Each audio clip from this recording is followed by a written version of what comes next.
Straight ahead on News 20 at 5, Tallahassee unemployment rate drops.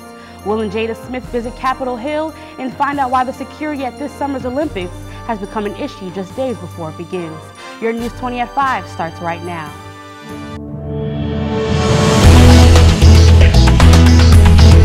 From the highest of 7 hills in Florida's capital city, covering every corner of the Big Bend, this is the award-winning News 20 at 5 Live. Good evening, I'm Amanda Legros, and thanks for tuning in tonight. Our top story, Tallahassee unemployment rate dropped 2%. Government jobs such as police are being cut, while private sector jobs are being added to reduce this rate. CEO Kimberly Moore of Workforce Plus thinks that her company may have something to do with the low numbers. Workforce Plus plays a key role in our economic recovery as well as sustaining, once the unemployment rate is low, sustaining that. Workforce Plus, along with other community partners, I believe create the framework for what we've seen. As companies continue to hire, agencies such as Workforce Plus will continue to help people get jobs and lower the unemployment rate.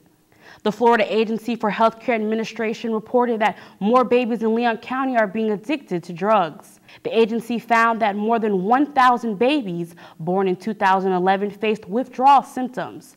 Dr. McKendricks says prescription pills are also a cause. Being addicted when they were born, and so their bodies are having to withdraw from the drug.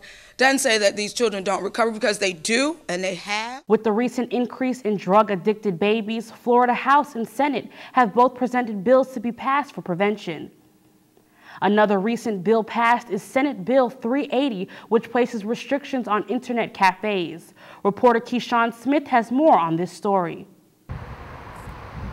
Senate Bill 380 is the bill set in place for internet cafes in the state of Florida.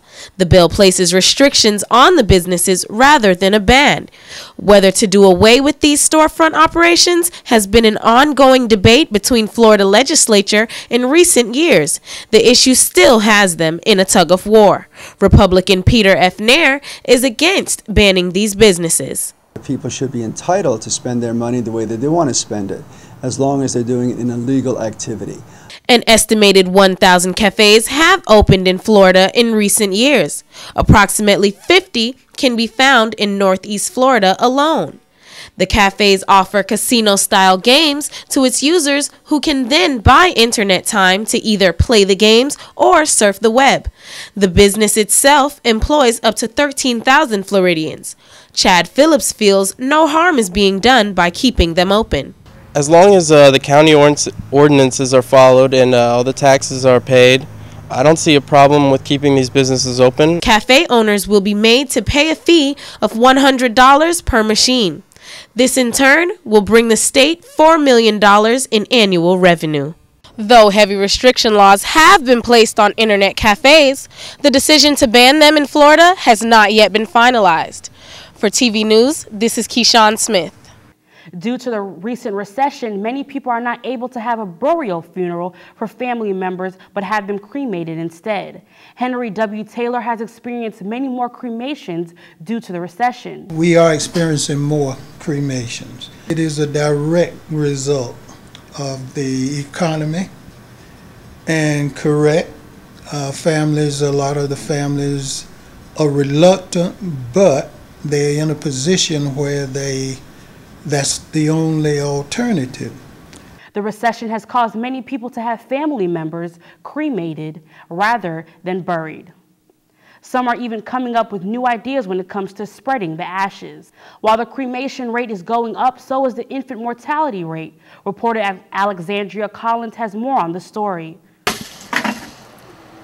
18.3 out of every 1,000 black infants born in Tallahassee die at birth.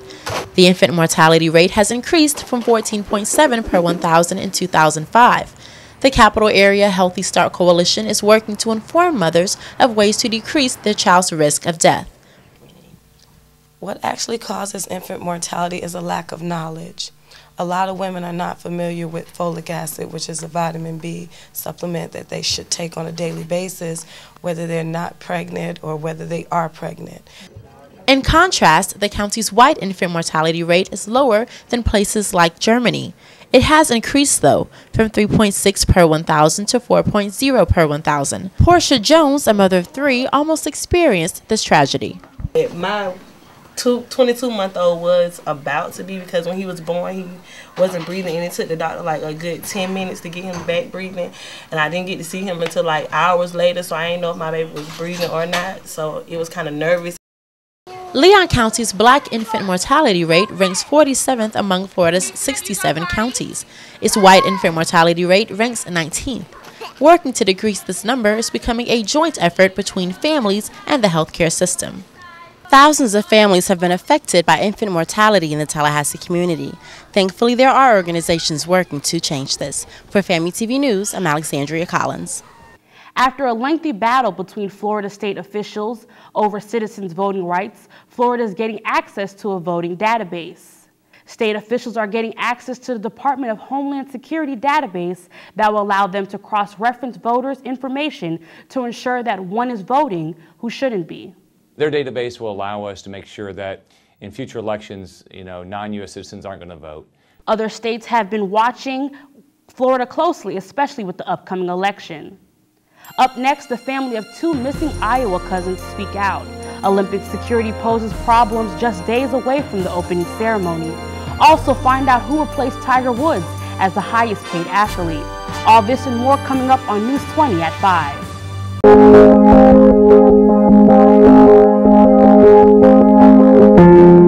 Every day, our brave troops and their families stand up for us. For years, we've asked so much of so few. Now we have a chance to serve these heroes. To give time, offer comfort, or lend a hand. To ease the burden on a military family. Let's honor their service by volunteering ours.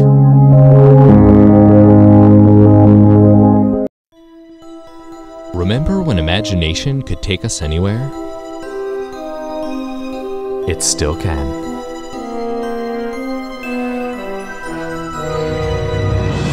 Destination Imagination is an extraordinary after-school activity that lets any child experience creativity, teamwork, and problem-solving. Parents and teachers, start a Destination Imagination team and let your child begin the journey of a lifetime. I'm training to become a professional wrestler. I'm going to be a choreographer. I'm studying to be a computer engineer. I'm going to have my own band. Operation Game. Be everything you want to be. Contact your local Boys and Girls Club for more information. Florida A&M University students have explored international cultures while discovering what they can become. From Hong Kong working as a camp counselor to the Dominican Republic for the Study Abroad program, I discovered my passion for international studies. As Miss FAMU, the university has prepared me to represent my institution in the global market. Discover what you can become. Descubrir lo que puede llegar a ser. Yeah, what she said. For more information about our Study Abroad program, visit discoverfamu.com. Family members of 2 missing girls, 8-year-old Elizabeth Collins and 10-year-old Lyric Cook, are speaking out. The girls' bikes were found in a lake 2 hours after they were reported missing. Family members are cooperating with authorities and are just waiting for the girls to come home. With the Olympics just days away, questions have been raised about the recent security issues. CNN reporter Dan Rivers has more on this story. Well, the British Home Secretary has been called to Parliament to answer urgent questions about the fate.